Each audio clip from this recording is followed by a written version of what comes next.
Hola Mario, muchísimas gracias por invitarme a su programa. Pues un gusto estar con usted y en este programa, este nuevo emprendimiento suyo. Licenciada, yo cuando le escribí el otro día, le dije, hablemos de historia, porque nosotros tenemos una tradición con un pueblo hermano, que creo que a veces genera unos roces, porque, caramba, si hay dos personas que comparten casi algunas similitudes en personalidades, en cultura, va a generar algo, ¿no? Y ese tipo de hermano, digamos, es el departamento del Beni. Me gustaría primero hablar un poquito sobre la historia, cómo es que los cruceños llegamos a Beni, cómo es que de repente Beni ya no es parte de Santa Cruz. ¿Cómo será esto, licenciado, usted que nos puede alumbrar? Bueno, en realidad usted me dijo que quería hablar de mojos, ¿no? Y evidentemente vamos a empezar por el principio. Hay muchos expertos que han trabajado sobre este tema. En el último tiempo hay las publicaciones de un joven antropólogo, Azaruk, que él ha trabajado justamente sobre mojos. Ahora bien, ¿de dónde viene la palabra? Este es algo que se ha debatido mucho, depende de dónde nos posesionemos, ¿no? Si estamos en el Cusco, cuando hacen referencia a mojos, estoy hablando del siglo XVI.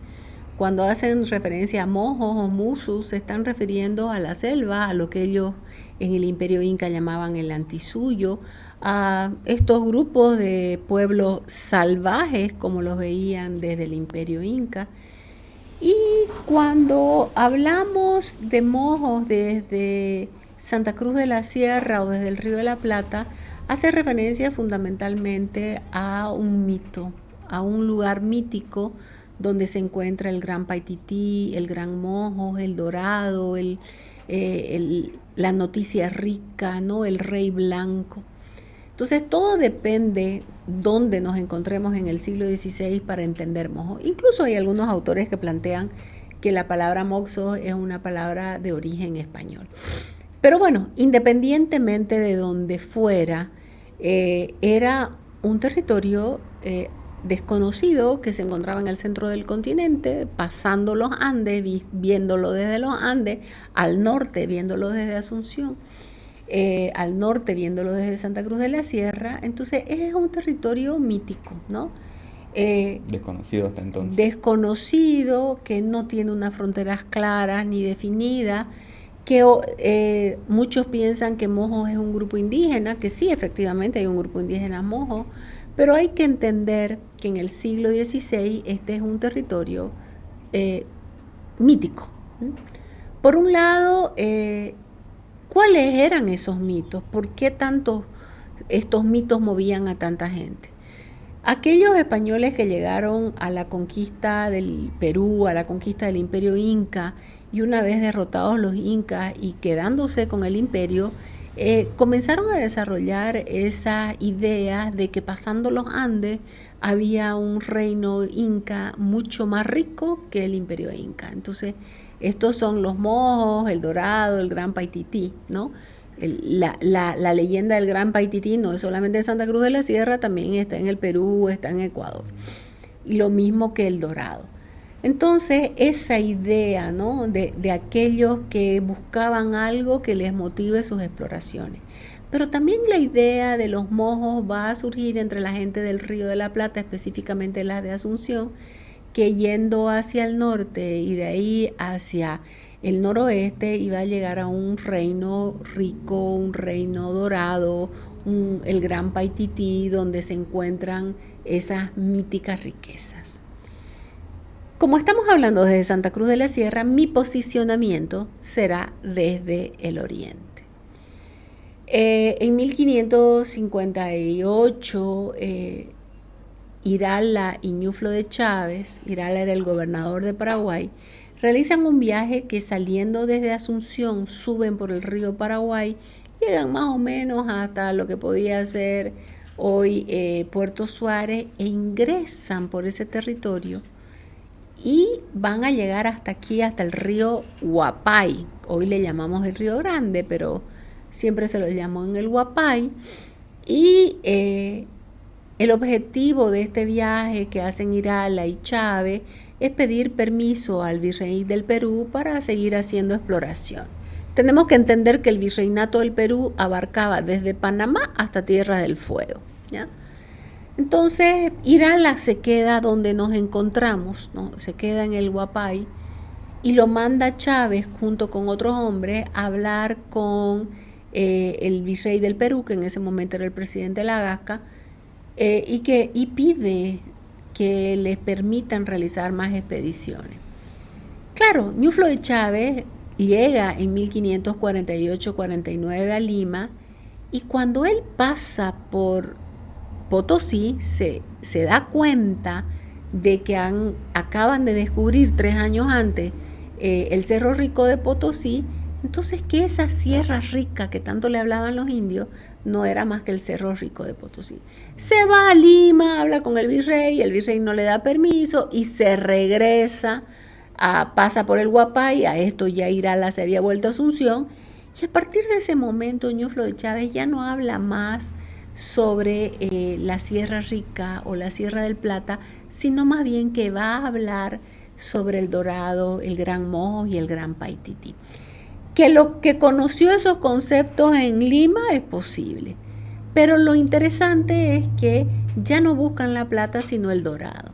10 años después, ya Irala estaba muerto, Ñuflo organiza otra expedición. Él realizó muchas expediciones, esta expedición es importante, y el objetivo era establecerse en los Sarayes. ¿Qué eran los Sarayes? El Pantanal, lo que hoy conocemos como el Pantanal, la Laguna La Gaiba.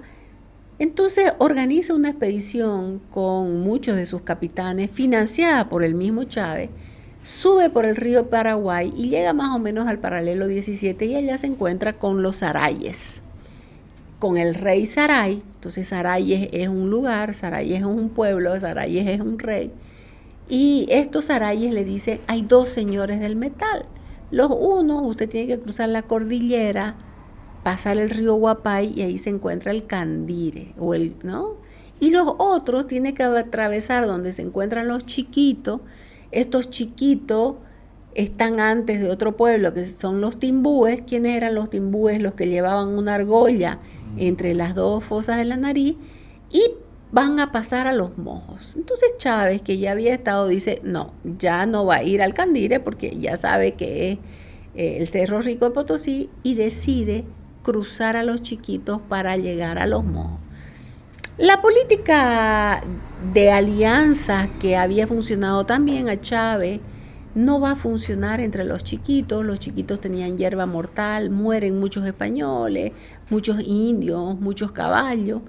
Y más o menos donde hoy es San Ramón, a orillas del río, ahora llamado San Julián, antes llamado San Miguel, se divide la expedición de Chávez. Un grupo se regresa a Asunción y él viene hacia la zona del Huapay para pedirle ayuda a los chiriguanaes, que eran sus aliados, derrotar a los chiquitos y poder llegar a los mojos. Entonces, nosotros sabemos que el término mojos hace referencia a unas tierras al norte de Santa Cruz de la Sierra. Muy bien, va a tener un conflicto con Andrés Manso y se va al Perú, habla con el virrey Andrés Hurtado de Mendoza, y el virrey decide crear una nueva gobernación, independiente de la de Paraguay, que se llamará la Gobernación de Mojos. ¿Por qué de Mojos? Porque Mojos era esa tierra mítica y Chávez había prometido encontrar ese gran reino, el Gran Paitití, el Gran Mojos o el Dorado. ¿Era como ¿no? una excusa entonces el nombre? No es una excusa, es un espacio, es un concepto, es un territorio. Ese nombre de Gobernación de Mojos solo dura 10 años, porque ya en 1570 el virrey Toledo la pasa a denominar Gobernación de Santa Cruz de la Sierra. Toda la extensión. Toda la extensión. Todas sus fronteras que no estaban claramente definidas, que se irán definiendo con el tiempo, se irán definiendo con los tratados firmados entre el Imperio Español y el Imperio Portugués, el Tratado de Madrid de 1750 y el Tratado de San Ildefonso de 1788. Pero en todo caso, la Gobernación de Santa Cruz de la Sierra es un territorio amplísimo que según el tratado de 1788, sus límites son el río Madera, el río Itenes, el río Paraguay, ¿no? Y todo lo que sería hoy el Beni, Pando, el norte de La Paz, es lo que, y por supuesto Santa Cruz de la Sierra, parte de ese pedacito del río Paraguay, que es lo de que llamamos Mato Grosso y el Chaco, era el territorio de la gobernación de Santa Cruz de la Sierra. Una gobernación extensa, conformada por muchos pueblos indígenas, y esta gobernación, justo antes de la independencia, estaba conformada por el territorio de la provincia de Mojos, el territorio de la provincia de Chiquitos, el territorio de Valle Grande, el territorio de Santa Cruz y su cercado, que viene a ser hoy el norte integrado, y finalmente el territorio de la cordillera de los Chiriguanáes. Entonces, esas 5 provincias dan origen a lo que en 1825 se denominará Departamento de Santa Cruz, y a partir de la creación de Bolivia será uno de los 5 territorios que dieron origen a Bolivia. En 1842, el presidente Vallivian decide fraccionar el territorio cruceño, que era amplísimo. ¿Hay un motivo? Muchos motivos, pero crea el departamento de Beni. Le ponen nombre del río Beni. El río Beni es un río que nace en la ciudad de La Paz y rompe con el viejo nombre o el antiguo nombre de Mojos, que hacía referencia al mundo español y al mundo cruceño, ¿no? Entonces, a partir de 1842, Mojos pasa a denominarse Beni y va a ser un departamento distinto del departamento de Santa Cruz. Los pueblos que habitaban este territorio eran muchos, diversos, y evidentemente los pueblos que encontró Ñuflo de Chávez y después Lorenzo Suárez de Figueroa, Gonzalo Solís de Holguín, Juan Mendoza Mate de Luna, no necesariamente son los mismos pueblos que en la actualidad, porque evidentemente los antiguos habitantes de esos territorios pasaron por un proceso de evangelización a través de las misiones jesuíticas de Mojo, ¿no? Entonces, ese territorio que se fue consolidando como la provincia cruceña de Mojo, posteriormente se convirtió en el departamento de Beni, y en 1938 el departamento del Beni va a dar origen a otro departamento, el departamento de Pando, más hacia el noroeste, y además va a ceder parte de su territorio para La Paz, ¿no? Lo que es la provincia de Iturralde, ahora sin contar los territorios perdidos del Acre con Brasil, y los territorios perdidos de la Polobamba o cedidos, en todo caso tendré que decir, porque tanto el Acre, Melgarejo en 1867, Pando en 1903 van a ser los responsables de haber cedido esos territorios a Brasil.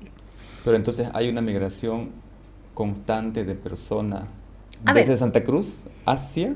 Por supuesto. En 1560 se crea la gobernación de Mojo, que pasa a llamarse Santa Cruz de la Sierra. Ñuflo regresa de Lima con este título y ya él había fundado una ciudad que se llamaba Nueva Asunción, a orillas del Río Grande o Huapay, que podría ser Pailón. Podría ser, digo, porque no hay evidencias. Y esta ciudad que podía ser Pailón, que se llamaba Nueva Asunción, cuando Ñuflo llega con un nuevo título y una nueva gobernación, le cambia de nombre de Nueva Asunción a La Barranca. Deja 30 hombres allí y ya le está pidiendo que vayan por el río Paraguay para a ver si encontraban los mojos, pues era su objetivo.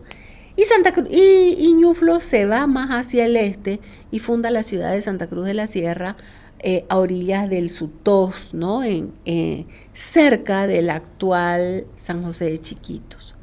Esa Santa Cruz de la Sierra, que está fundada a 250 kilómetros de donde nos encontramos actualmente, allá en Chiquitos, también prácticamente sus primeros 40 años van a ser intentos incansables de descubrir los mojos por tierra. Y como se logra descubrir los mojos por tierra, en 1590 el gobernador Lorenzo Suárez de Figueroa funda una nueva ciudad llamada San Lorenzo a orillas del río Grande Oguapay, donde había estado la barranca que fue destruida por los chiriguanos. Y esa ciudad San Lorenzo tenía como principal objetivo llegar a Mojos por agua, por el río Guapay, ¿no? Entonces, la búsqueda del dorado, del gran Paitití, del gran Mojo, es el motor de la sociedad cruceña. Desde su fundación y desde antes, por supuesto, cuando sacan estos paraguayos desde Asunción para fundar una ciudad intermedia en la búsqueda de el Gran Mojo o el Gran Paitití, y por supuesto también va a ser el principal objetivo de Lorenzo Suárez de Figueroa. Entonces, los mojos, ¿no? Tenemos evidencia que en 1595 el gobernador Lorenzo Suárez de Figueroa manda una expedición en la que asisten muchos curas jesuitas y se supone que llegaron hasta la Trinidad actual. En 1603 el gobernador Juan Mendoza Mate de Luna también lo manda a su hijo y se supone que remontaron el río Mamoré hasta donde puede ser la Trinidad actual. Ese territorio entre 1595 y 1682, esos casi 100 años, es permanentemente recorrido por los cruceños. Y finalmente, en 1682, ya los padres jesuitas de la residencia de Santa Cruz de la Sierra van a fundar la primera misión, la misión de Loreto y después la misión de Trinidad, y de ahí todo ese rosario de misiones a lo largo del río Mamoré, pero también hacia la mano derecha, más yendo hacia el Itonama, como hacia la mano izquierda, más yendo hacia el Yacuma, donde van a fundar las misiones de ese gran territorio conocido como las misiones de Mojos.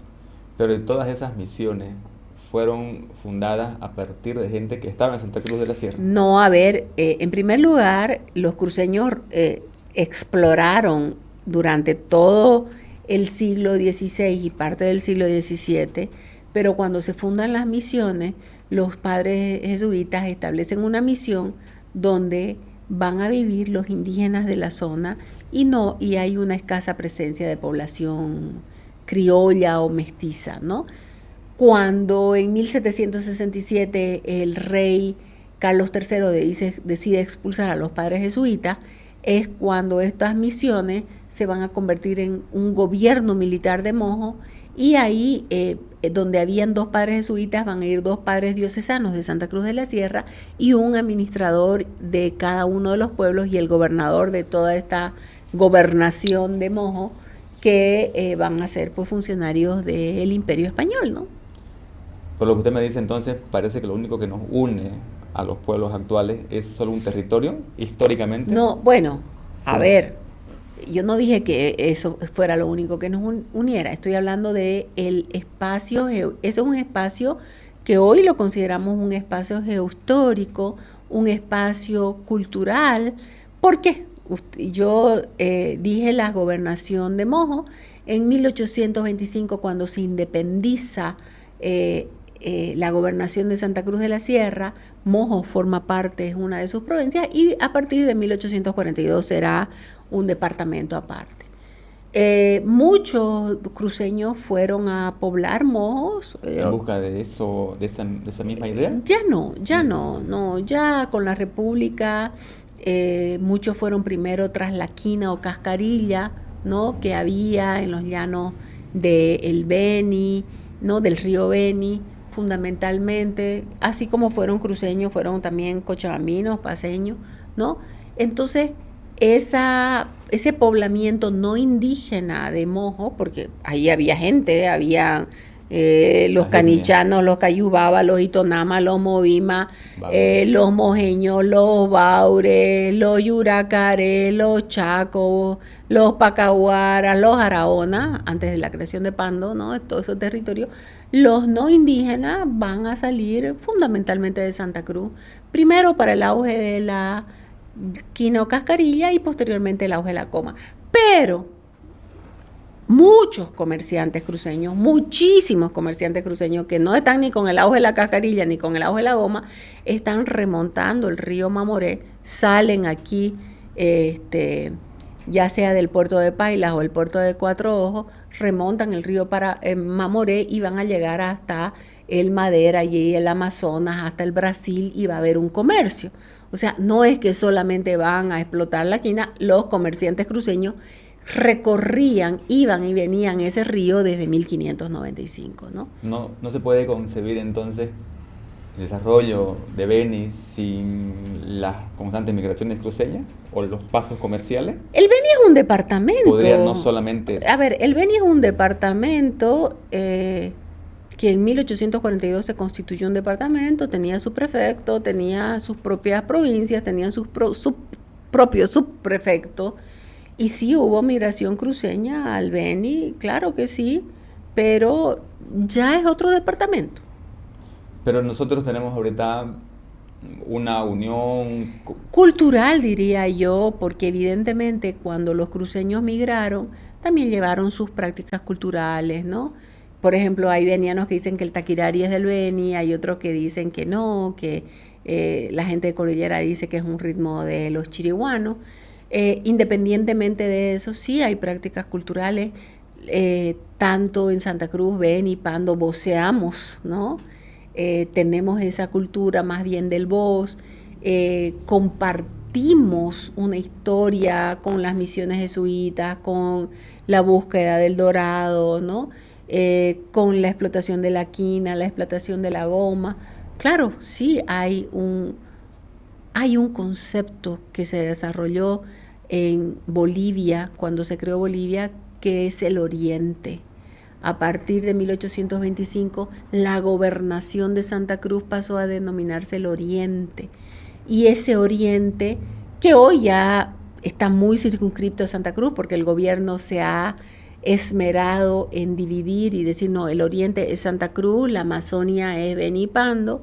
Entonces, pero sí, yo creo que tenemos una cultura, compartimos la forma de hablar, la forma de ser, las comidas, cada cual tiene por supuesto sus especificidades, pero sí hay una historia compartida, que en 1842 ellos eran un departamento, nosotros otro distinto. Y a partir de entonces hay una división también, no sé si culturalmente, pero a partir de que Beni se independiza o se funda, se crea, desde entonces hay una separación de lo cruceño. Es que lo cruceño es lo que está en Santa Cruz, lo beniano es lo que está en el Beni, lo pandino es lo que está en Pando. Probablemente lo camba es lo que une este espacio histórico, porque muchos le dicen yo soy camba beniano, yo soy camba pandino, ¿no? El concepto camba es un concepto mucho más amplio que cruceño, beniano o pandino. Pero a partir de ahí puede ser que esas dos realidades o esos dos pueblos cada vez se fueron separando más. Es que no... hermanadamente, si quiere verlo así. No quiero verlo de ninguna manera. Los benianos son un departamento y los cruceños somos otros y los pandinos somos otros. Cada uno tiene sus propios intereses. Sus propios egos. Seguramente, sus propias aspiraciones, ¿no? Evidentemente, en el año 2003, a partir de la demanda autonómica, hubo una unidad de Santa Cruz, Beni y Tarija llamada La Media Luna, que estos 4 departamentos luchaban por la implementación de las autonomías departamentales, ¿no? También hubo un interés político que compartieron estos 4 departamentos, y bueno, pero somos departamentos que tenemos nuestras propias posiciones, nuestros propios intereses.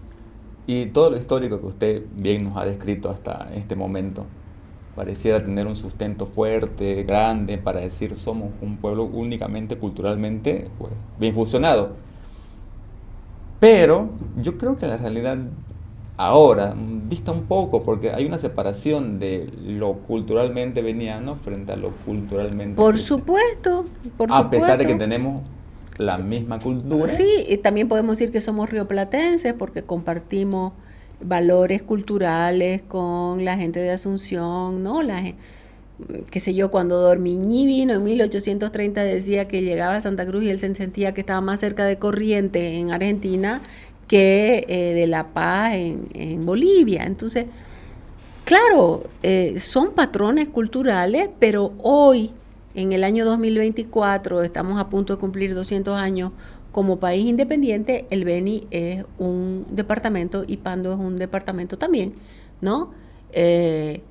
Y bueno, yo no sé si los pandinos se sienten lo mismo que los venianos, creo que no, creo que son identidades construidas en cada departamento, independientemente que compartamos valores culturales o que los tres comamos majadito, o que los tres hablemos de vos, o que aspiremos las S, ¿no? Y sí, esos son valores culturales que se comparten, por supuesto, pero son identidades distintas. ¿Y cuándo usted, si quiere haciendo un análisis, desde cuándo perciben que cada departamento empieza a formar su propio ego como sociedad? Yo pues creo que a partir de 1842, cuando se crea el departamento del Beni, o a partir de 1938, cuando se crea el departamento de Pando, ya son un departamento. Entonces ya tienen sus propios intereses.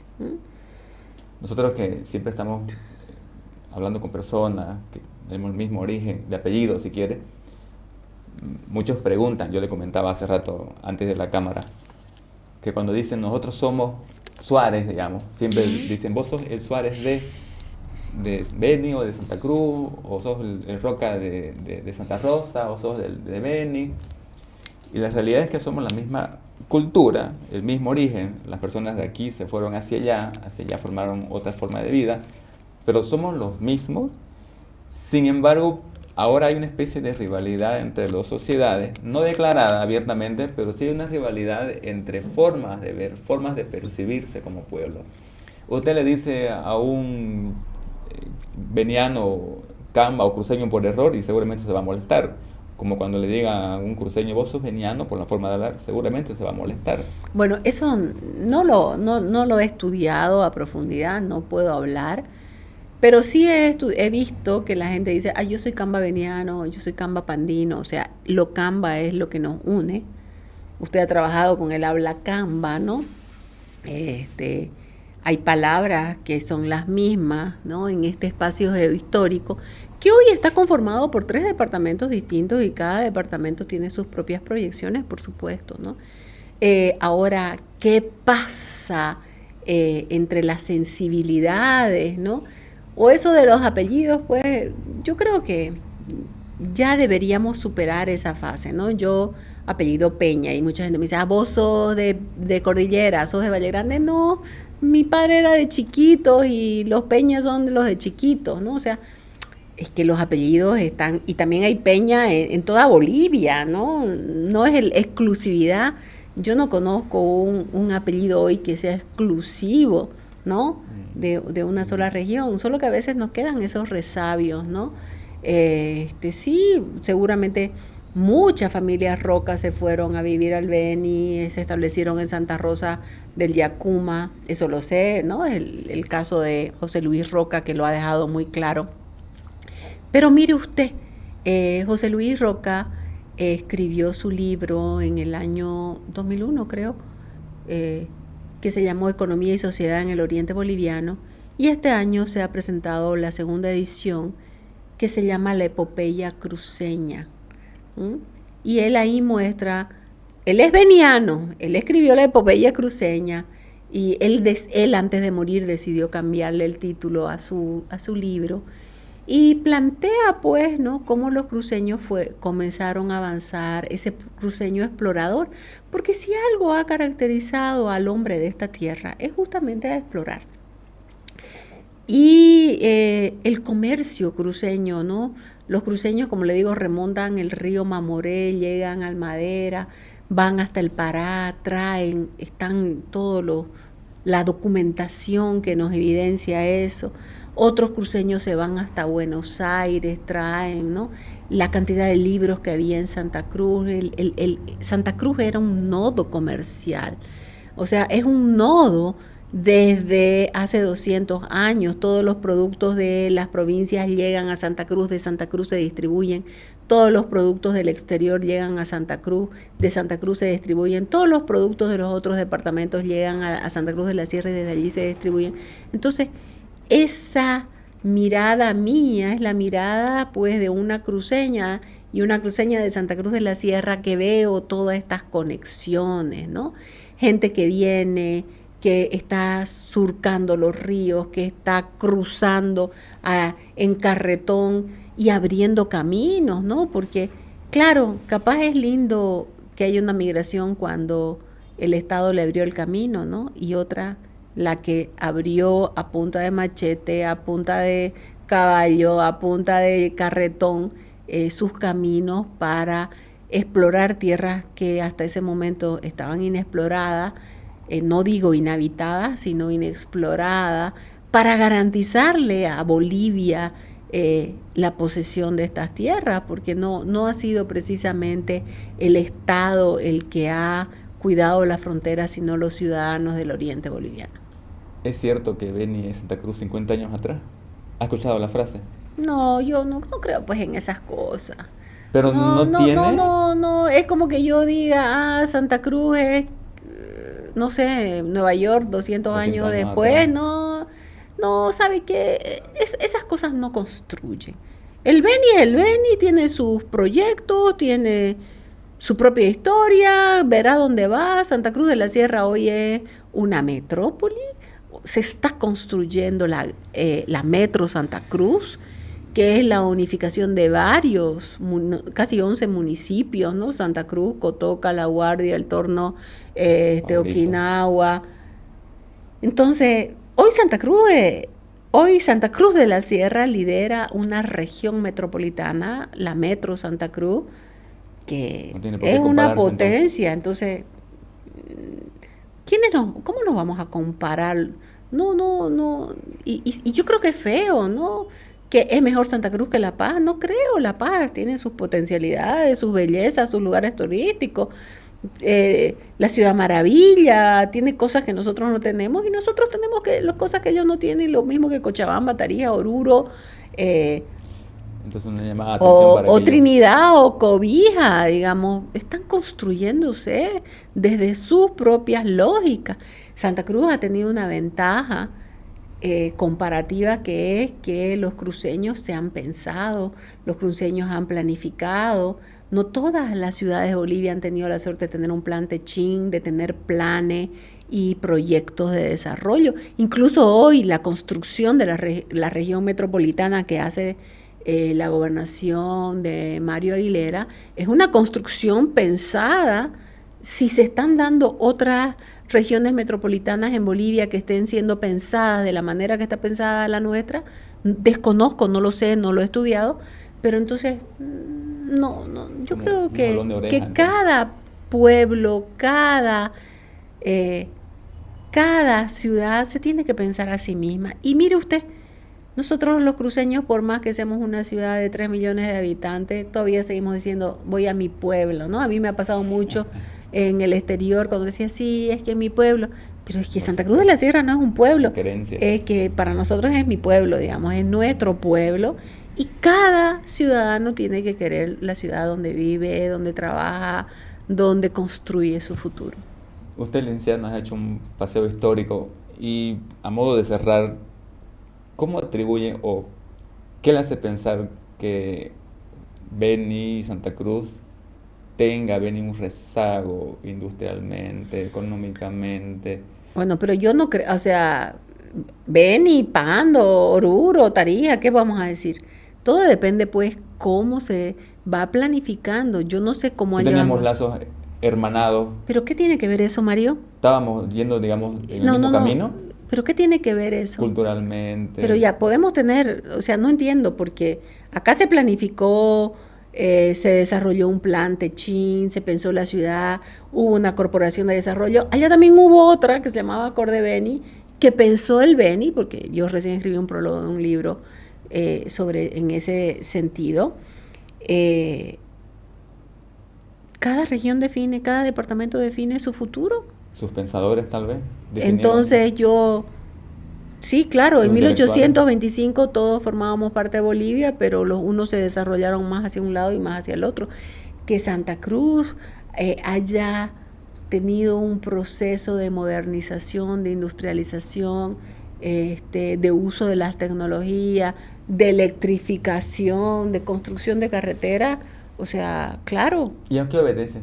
a la Así- planificación, o sea, a ver, no sé cuánto gana el departamento, gasta el departamento del Beni en infraestructura o el de La Paz o el de Cochabamba. Yo no me, o sea, no podemos compararnos solamente con uno, ¿no? O sea, cada departamento, y creo que están las estadísticas, gasta su dinero en lo que prefiere. Nosotros gastamos la gran parte de el presupuesto de nuestra gobernación desde el 2010, incluso desde antes ha sido la construcción de Rubén vías Costa. camineras. Otros gastarán en otras cosas, yo no lo sé. Eh, pero cada cual va construyendo su futuro. Bien. Creo que se podría resumir con los intelectuales, depende de los intelectuales No, no sé si de los intelectuales, o de depende la migración. de... Tampoco. La gente migra donde hay trabajo, ¿no ves? Yo creo que depende de la visión de futuro, de los deseos de modernización que cada sociedad tiene. Licenciada, pues, hablaríamos horas y horas de historia de Santa Cruz. ¿Hay algo que quisiera decir para despedirse? No, bueno, esto es 18, ¿no? De De noviembre. noviembre.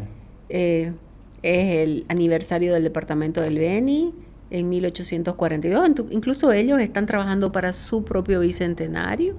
He visto los videos y me alegro muchísimo que estén trabajando en ese sentido.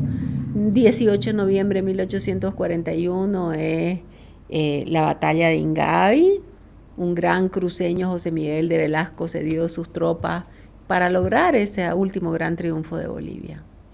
Gracias, licenciada, por esta oportunidad que nos has dado. Y gracias a ustedes por estar ahí. Hasta la siguiente ocasión.